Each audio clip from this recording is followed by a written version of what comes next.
হিন্দু ধর্মে মাংস নিষিদ্ধ, কিন্তু মুসলমান ধর্মে নেই কেন? একথার জবাব জানতে হলে আপনাকে বুঝতে হবে ধর্মের যে বিধিবিধান এটা কোন ক্ষেত্রে তৈরি হয়।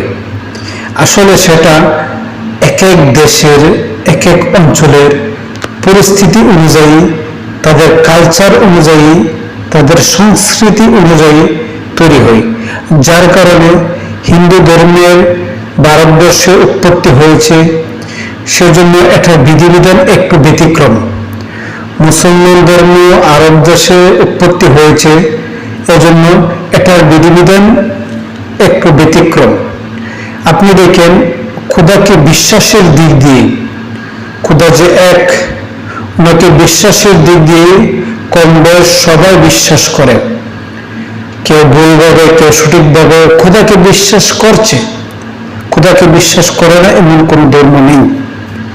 তো মাংস এগুলো মানুষের সংস্কৃতি, কালচার, চলাফেরা, জীবন জিন্দিগি এক এক অঞ্চলের এক এক রকম হয়।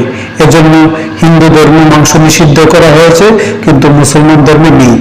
এজন্য বুঝতে হবে যে মাংসের জন্য যে খোদাকে চেনা যাবে না, মাংস না খেয়ে যে চেনা যাবে না, মাংস খেয়ে যে চেনা যাবে না, সেটা কিন্তু নয়। এটা আমাদের ভুল সিদ্ধান্ত, ভুল ভ্রান্ত ধারণা।